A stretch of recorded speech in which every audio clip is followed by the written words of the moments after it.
Get through the morning every day. Every morning. Ladies and gentlemen, Adelaide's Jody and Hazy on Nova. Our next guest is fresh off the blocks from the Paris Olympics, taking home silver in the 100-metre free behind Pan Zan Lee. He's the certified owner of a ton of snakes and lizards and a heap of tats. He's about to get hitched to his Norwegian princess and has an unrivaled passion for the Port Lincoln South Eagles. Please welcome King Kyle Chalmers. Oh, it's the one and only Kyle Chalmers. Good morning, Kyle. Good morning. Oh, Paris, my goodness. You did us so proud once again. Tell us about the experience. Yeah, it was an incredible experience. Obviously, the Olympic Games is something that you work so hard for so long. So to be there and be a part of the action again was special. And, this time I really made sure to slow things down a little bit and enjoy the Olympic experience. You never know how many more I'll get to if I get to another one. So I really wanted to make sure I made the most of it. So, yeah, loved every second this time around. So, mate, just to touch on that straight away, did it feel like there was it a rumour or was there a feeling this was going to be your last Olympics? But you haven't put an end date out there at all, have you? No, I've never put an end date out there, so it was kind of random that people kept thinking it would be my last Olympics and that I'd be retiring. Obviously, I've been around for 3 of them now, and there's only been one Australian male go to 4 Olympics in swimming, so Jesus. Maybe the stats are against me, but for me, I love my sport, I love swimming, I love the lifestyle, so I'm definitely going to keep swimming for as long as I possibly can, so fingers crossed I make it to LA, and then who knows what happens after that. So, Kyle, you would have been a teenager for your first Olympics. If you go through to Brisbane, I think you'll be around 34. What a vastly different experience for you as a teenager into your 30s, swimming at your 4th Olympics.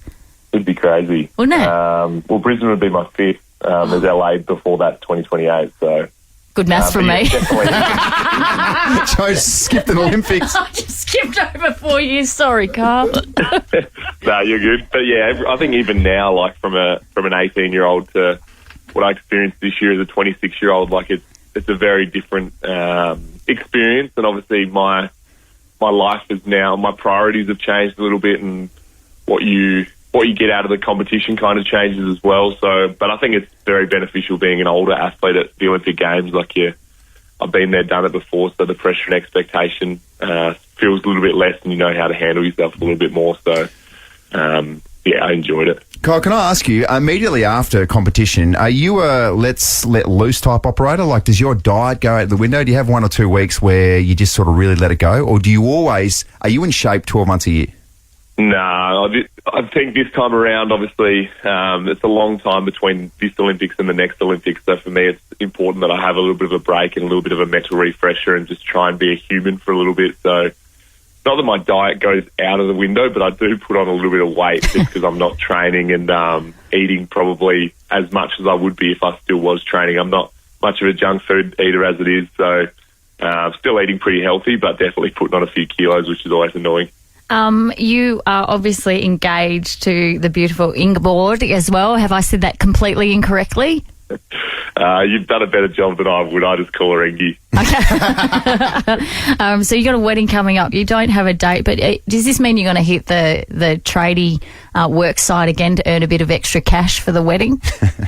Absolutely. I was actually considering calling my boss up today and seeing if I could go in there, but just got a few too many commitments still on in my first 3 days back in Adelaide in the last 6 months. So I'll probably get back there next week. I reckon get back on the tools, which I'm really excited to just probably decompress and unwind. I think it's, again, just trying to bring the human side out of me and be back with my mates on the work side. I'm pretty excited for that. But yeah, wedding to plan at some point.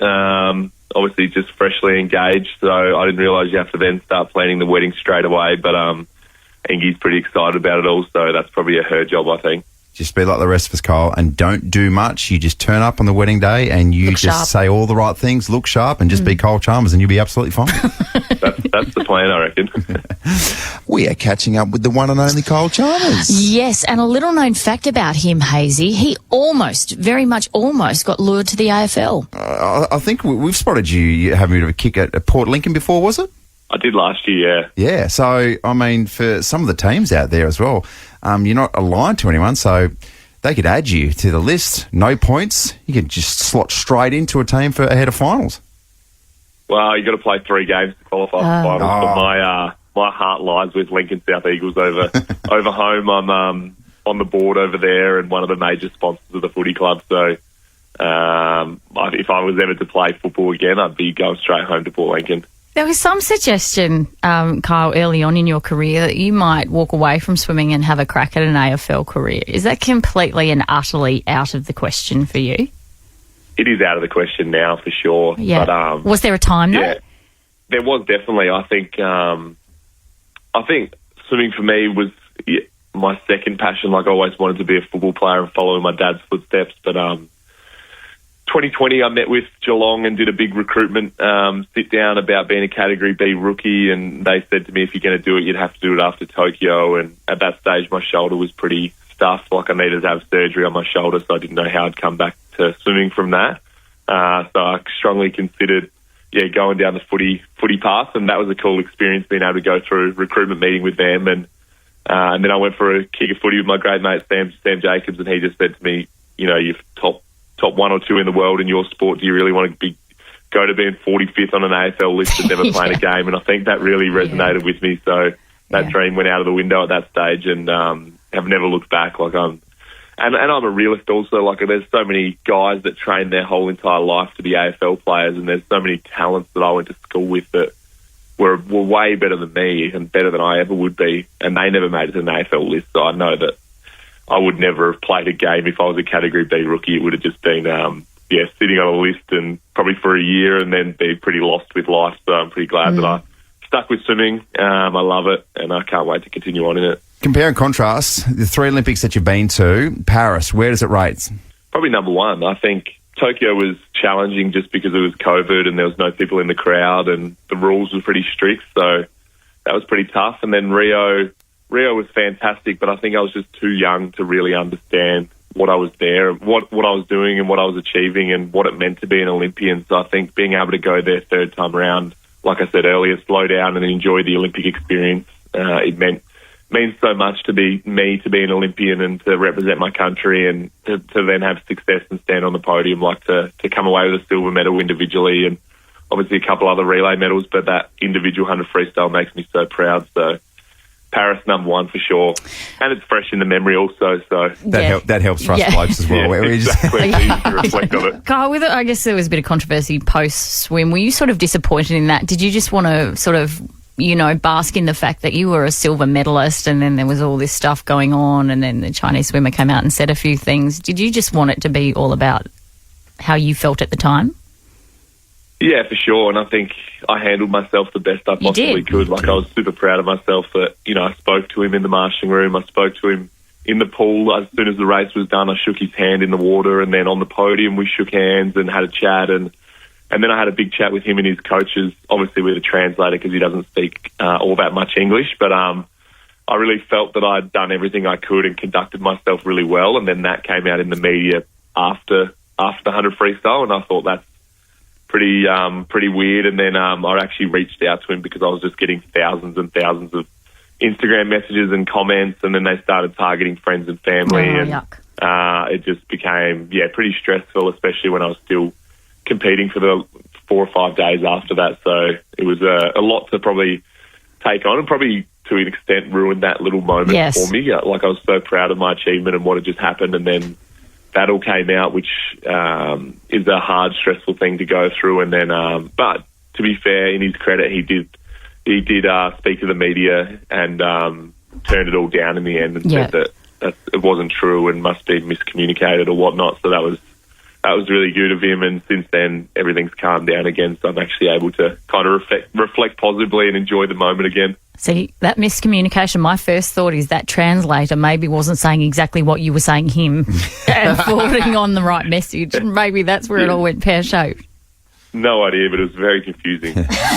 Yeah, Cole, before we let you go, you've been doing this for a long time now, and so you're in it, and you might be used to it. Do you understand the enormity of what you've done and just what you are achieving? Like, that might sound like a silly question, but have you had a chance? Like, how do you realise these outrageous things that you're doing for this country?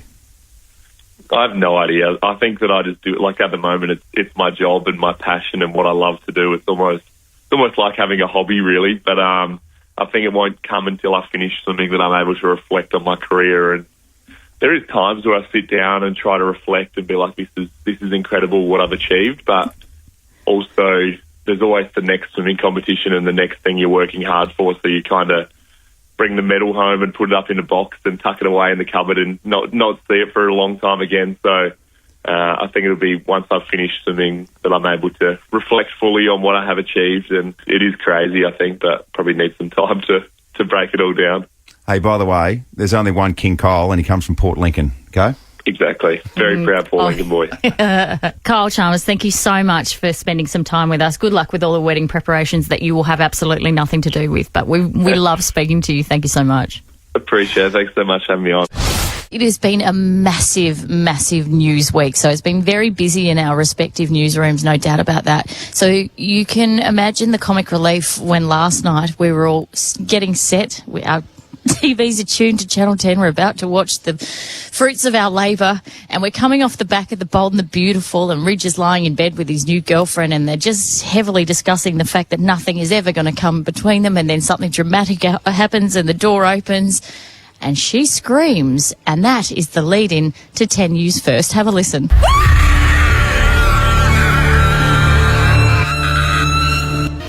Tonight, former leader unleashed. David Spears makes bold claims about Liberal Party annihilation. Well handled, Kate. Well handled. Oh, my God.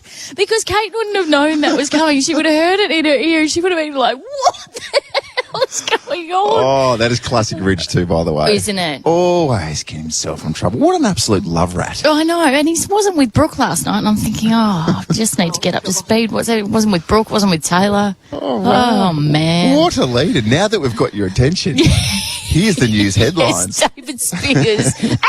The Liberal leadership. That was perfect. Well played, bold and beautiful. Yeah. Let's talk about Dan Houston, because unfortunately last night went to the AFL Appeals board, and and it was upheld. Yeah. So 5-game suspension stands, which means Dan Houston, as it stands, probably has played his last game, not just for this season, but maybe for Port Adelaide. Well, can I just say, All-Australian defender too, what does that do to their grand final hopes? I think it does plenty, to be honest, because to talk like other people talk, Dan Houston's a freak. He's a bit of a unicorn, and not just his skills. So I rate him as top handful, best kicks in the AFL, but also, excuse me, describe his it properly. Intercept mark. The sexiest kick in the AFL. He's got a gorgeous kick. It makes me really like football. Have you got the boing sound effect in there, Zoe, back in the studio? No. We all know what it does to you, Joel. So yeah, he's crucial in their back line. Ryan Burton probably comes back this weekend, but there's only a handful of All-Australian defenders. Dan Houston's one of them. He's very, very good. There's only one Dan. Sadly, haven't heard from Dan this week because it's fair to say everything that has hit him really, really hard, and you can understand him not wanting to front the media. Yeah, 100%. Because, and we said it yesterday, he's a really good guy. He's a ripping guy. He's a really normal guy. So when you see all these character references about him being so positive, that's not baloney. He's a really upstanding footballer and person. So, yeah, no doubt he'll be taking it really hard. Last night was interesting because they were trying to argue that the initial hit, once again, wasn't high and it wouldn't be classified as high. So they had new evidence, new still shots to try and prove that he got him sort of mid-rift. But you used a paint can analogy. Yeah. Something about the lid coming off a paint can, but the lid is still a part of the paint can. Excuse me very much. There's a few question marks at that tactic. And was the big Dulux dog out the front of the courtroom? What? It must have got to the stage where they were like, we got to try something. Yeah. We got to try something. Wait. I've got it. It's like my son when you're like, mate, it's bedtime. It's like, wait. I'm thirsty? Wait, I'm hungry again. Wait. It's a paint can. All right, mate, I'm listening. Oh, so that's a shame because we were hoping, obviously Port were hoping for 3 games, which means he would definitely play in a grand final if they got there. Yeah. 4 games would have given a glimmer of hope, but now 5 games, it is absolutely squashed. Big question marks now, and if Port can probably make it, is that important? Matt Crouch, probably about his 5th night in Yatala. How's he going? Gosh, no doubt right now he's probably missing 1 or 2 teeth. Neck tattoos will be just starting to dry. Yeah. He'll have a few mates in there, a few connections. Yeah. So, look, he's going to be a dangerous young man when he gets out, that's for sure. What a bad boy. A bad boy. Has anyone checked on the Port Adelaide supporters' hat as well? No, I don't know. Has it still got severe concussion? It's still in the RAH. It's in an induced coma. Yeah. Wow, watch this space. What a vicious hat assault that was. I know. We'll give you updates as soon as they come to hand via newsreader Abby in the newsroom. Unbelievable week it's been, though. Yeah, it's been intense, but also mildly ridiculous. Oh, gosh. It was just a showdown that keeps on giving. And we will probably keep on talking about it until Saturday night when the Crows play and then Sunday when Port Adelaide plays. Absolutely, why not? Because, here's another thing, Matthew Nicks is now going to speak today instead of Mitch Hinge. Because obviously there's going to be a lot of aftermath for Josh Rochelle getting dropped. Do you reckon anyone will ask a question about that? I hope so. We'll see. Watch this space. I think so. And get it right, because I can attest to this firsthand. If you ask Nixie a question, he doesn't like it, he will look at you like you are an absolute moron. I'm sorry. I had to ask it. Matthew. I'm sorry, Matthew. I'm sorry for breathing. So this is going to be a very interesting space today to see what Matthew Nicks has to say about that situation with Rochelle. So there you go. There's still a lot of football news circulating. Benefer. It is the story that will keep on giving false headlines, probably until the end of time. That's what it feels like. Aren't the gossip mags having an absolute field day? Oh, my God. They're just sitting there being like, here we go. What has an inside source of a source told this source who's related to someone close to the source? And then what did the tomato sauce say to the barbecue sauce? Who knows? They're in direct competition. Unbelievable stuff. They'll just keep on coming through. So the recent one that I saw was that Ben Affleck spotted with ex Jennifer Garner hours before divorce is filed with Jennifer Lopez. And you're like, that's the mother of his children. Yes. They're going to see each other every now and then. Yeah, that's not unusual for a dad to pick up his kids from the ex. Oh, it's just ridiculous. And also, I mean, keep an ear out for this one. Watch your screens. This will hit in about half an hour's time. Breaking. A source close to Lopez claims the singer recently said, "I'm sick of this sack of crap always moping around the house." That makes sense. Yeah. He's always angry. It's really sad all the time. I think that was via TMZ. Yeah. Expect this to drop by the Daily Mail in a matter of moments as well. This one is a little bit shocking. The last straw. Lopez tells a friend close to a source Affleck was recently caught cutting his toenails whilst sitting on the toilet, which has pushed Lopez over the edge. Oh my gosh. Well, to be fair, that's grounds for divorce in any relationship. Isn't it? And finally, this one, which I think a lot of wives can probably connect with. Expect this to hit possibly the Daily Mail, possibly TMZ. Who knows? Just scour this one on the internet. Exposed. Affleck poos with door open. Furious Lopez says, "Enough is enough." That's when she said, do you know what? It's time to file for divorce. That's when she said, I want to go back to being Jenny from the block. Thank you. 100%. Look, we're not pushing any of this false news, but listen out there for all the lads. Shut the door when you poo. Yeah. That's what it's all about. You want a long and happy marriage. Shut the door when you shit. Interesting time of the week right now. Yeah, I just like to reflect on everything that's happened and pay homage to the beautiful work that you do each and every Monday to Friday, Andrew Hayes. You look me in the eye and you say, it's called feedback, sweetie. Always an interesting space. This is the week that was in the beautiful eyes of Jodie Oddie. Jodie's Diary. Dear Diary, well, this week was big, you guys, as we promised to maybe, but possibly not, unlikely we will, but potentially could give away, but not really, $100 million. Someone take the air siren off Hazy, please. Do you want to win $100 million? Oh, lock them up. These guys are breaking the rules. Our Andrew took far too much interest in my lady parts. You're listening out for Troye Sivan's song. Do you feel like that could happen just after 7 o'clock? Just wait, let me just tune into my body. Yes, I do. Oh, I'm feeling them. I'm feeling that in your waters as well. Oh. That's strange, isn't it? Oh, that's gross. I don't know what that means. Probably asked you not to fill my waters ever again. Anyway, veer off in a different direction. This was also big. My husband cheated on me this week, you guys. Not really, just in my dream. That's probably the only space where we can say that we are victims. We can't control what you dream about. Okay? Well, I was the victim in the dream because I was like, oh my God, I've got to start again. And in my dream, I was like, this is going to be my third marriage. What are you doing wrong? Oh, goodness me. I've got to run through a checklist now. So, any other Gregs out there? Hazy confused vegans with gluten-free. The Port Admiral Hotel, great for gluten-free, which is very important for the Aussies at the moment. We have a little celiac in our house. Oh, right. Suddenly gluten-free is a thing. Eggplant gets a go. That's nice. No, it's not got nothing to do with being a vegetarian. Oh, sorry. It's all just a Now let's head to Summer Bay, where we all said R.I.P. Felicity. Because, well, they had to say goodbye to her in her hospital bed. They had to turn the life support machines off. Well, then, who's Felicity and what's going on? had I didn't know the life support machines located on Summer Bay, to be honest. I thought it was a sleepy little beach town. Well, she had an aneurysm. She was just standing there minding her own business. I'm about to have an aneurysm. We reminisced about the time U2 released that huge album, Songs of Innocence. Bono had to redeem himself after he forced his music on the entire planet. Remember that? When it dropped in your thing and you couldn't get rid of it? Yes. It was a gift. But it was one of those gifts. It was much like when your cat brings in half a rat. And you're like, this is disgusting. And the cat's like, excuse me, sweetie. That's a gift. Songs to song brought me absolute devastation once again. And from Mount Barker wins. Oh, good on you, Benny. What a journey, eh, Ben? Good stuff. Mate, that was great. We got carried along the finish line, but that was fantastic. Yeah. Hey, guess what? A win's a win, though, sweetie. Feel good. Well done, mate. Well done.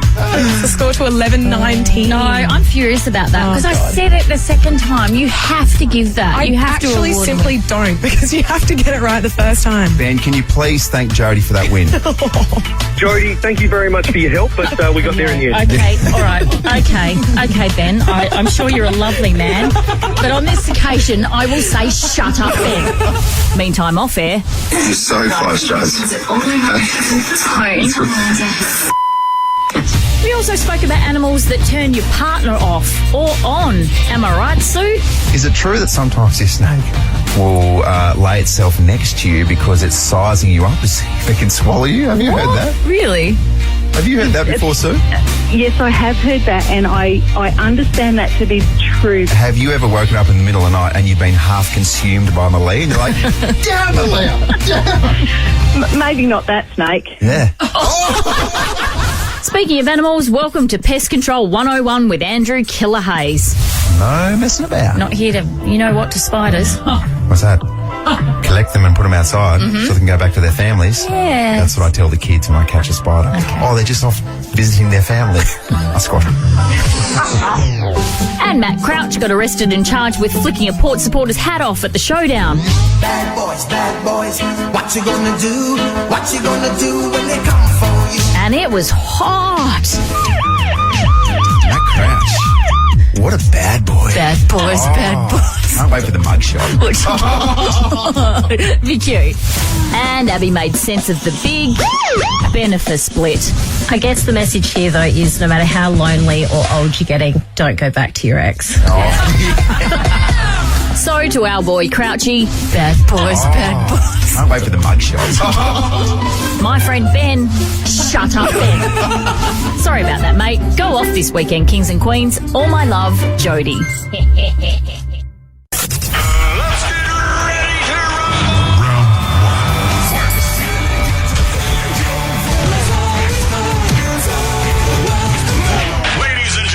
Battle of the Bangers. Battle of the Bangers used to be My Little Bunny, and now you have taken that from What me. has actually given you that impression? I won it last year. I won the whole thing last year. I'm yeah, the you queen did. of Battle of the Bangers. You did, got off actually. to a flyer this year. My God, this is deja vu. Yeah. I got to a fly last year as well. Yeah. And you came home strong.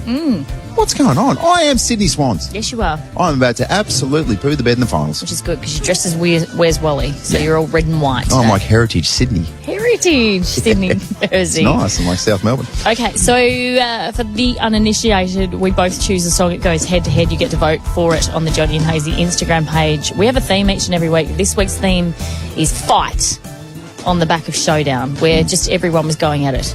Every which direction that you looked in the crowd, with the mascots, with Matt Crouch, with Josh Rochelle. You know? Including Adelaide's number one bad boy, Matt Crouch, of course, who is what, night 4 or 5 in Yatla? Yeah, 5 now. But it's good because he's made friends with Benny and Selbach H. Oh, that's very nice. So he's got a bit of protection in there. Shivs Benny. O'Houlihan, they call Benny. Very dangerous character. Also, luckily for Matt Crouch, a big Adelaide Crows fan. So Nice. hence he's offered to provide protection. Excellent. It's great. Because that's the sort of allies you need in jail. And also, we don't know how long Matt Crouch is going to be in there for committing the crime of flicking a hat off a Port Adelaide supporter. Who knows? Well, look, if you ask Port Adelaide supporters, he should be given life because what he did was just almost unforgivable. I mean, how can that hat possibly live a normal life after it got belted that hard? I completely understand. The hat's still in concussion protocols. We don't know if it's in hospital right now. Yeah, exactly. All right. Well, think of the hats, everybody. Oh, all right. Your song, Jodes, you chose Taylor Swift. Yes. Thanks for introducing my song, by the way. The link to fighting? Well, because there was that massive feud between Taylor Swift and also Katy Perry over backup dancers back in the day. Bad blood. They've buried the hatchet now. Thank God for that. Yeah. Because you hate to see a high-profile feud between two beautiful ladies. No, we hate seeing all that sort of spice come out in the media. Yeah. That's not interesting at all, is No, it? it's not. And you've just gone a really obvious song because it's got fight in the title. Beastie Boys. Let's hear it. You gotta fight for your right. All right, I really want this song to win because I think it's an awesome song, and this might surprise you, but that Taylor Swift song that she played before, I've actually heard it before. Have you? Yeah, I've heard it play before, so I just haven't heard this song for a fair while. I'm just saying it's quite a niche market that you've gone for this week. I mean you've targeted the 17, 18-year-old boys that are going out this weekend and Yes. looking to get on it. That's your market? Yes. And hopefully they've voted accordingly. That small little select group. Yeah, and you've targeted Planet Earth. Yeah. Collective Taylor Swift fans. Great. Yeah, and you wonder why you're trailing at this point. Gosh, 56 to 44% you're winning right now. Okay. Which would take you, what, to 15, 13, I reckon? Don't get ahead of yourself. Oh, Don't count my your chickens. God, There's I need this. There's still 26 minutes before the die is cast and your fate is known. Oh, all right. Winning song will be announced, like you said, at 8 o'clock this morning. Please vote for mine at Jody and Hayes on Instagram. Fizzy Fridays, Fizzy Fridays, Fizzy Fridays. Oh, Jody, you better believe it doesn't matter where we are. Even when we're at Kilkenny Primary School for Friday's Live Year School, we will still speak to Ryan Fitzgerald for Fitzy Friday. Yeah. G'day, Fitzy. Guys, sorry I'm on the phone, but this is my one phone call from Yatla. So do you guys know any good lawyers? Yeah, can you say hello to Matt Crouch for us, please? Oh, yeah, Crouchy. Hey, Crouchy. Hazy and Jody say hi. Hey, mate, I would have done that to the Port supporter as well. Good on you, mate. I'll see you in the cell. No, look, you know what? Crouchy's passionate, and Crouchy was the one that went over, and obviously a few of the boys went over after Isaac got knocked out. But yeah, he probably, you know what? You can front up to a Port supporter, but you don't have to knock his hat off, I suppose, do you? But I do love Crouchy's passion. Yeah, I've known of worse experiences, and I've spoken about this before, Fitzy, but I know it's a different level. But in the sample, my first year, so it would have been 2006, my housemate at the time was having a bit of a wrestle on the sideline with a Port Adelaide supporter, and then all of a sudden, bang, he got knocked in the head, and you're like, which Port Adelaide player did that come from? It was a supporter who leant over the fence, punched him in the head, and then ran off. My gosh. Well, going out to Elizabeth was always a pretty scary time, Hazy, for any visiting footballer, that's for sure. Yeah. Goodness You know, like getting spat on, elbowed in the head, and that was just from your opponent, Stewie Jew. I stood him a couple of times.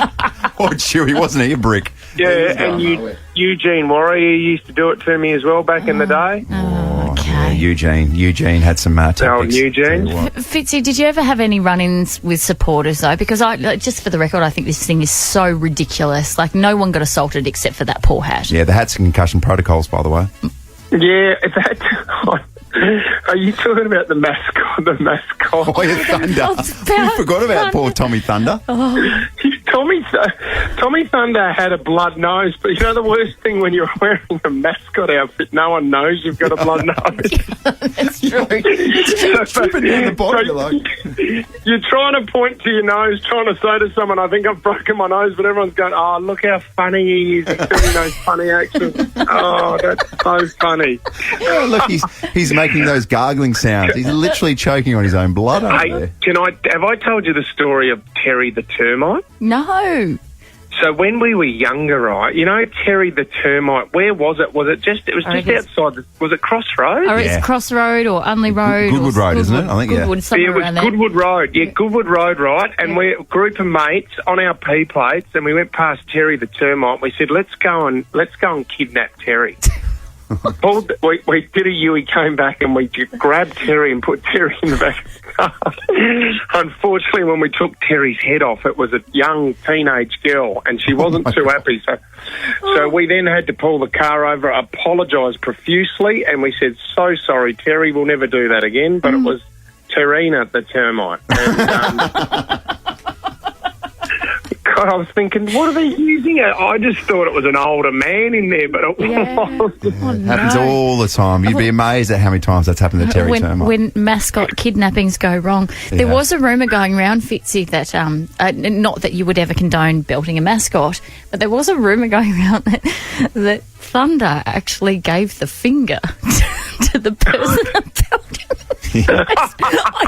It's unconfirmed, but that is the rumour circulating around Adelaide. Jody, you are a Channel 10 reporter. I'd be running that. I'd be running that on tonight's broadcast.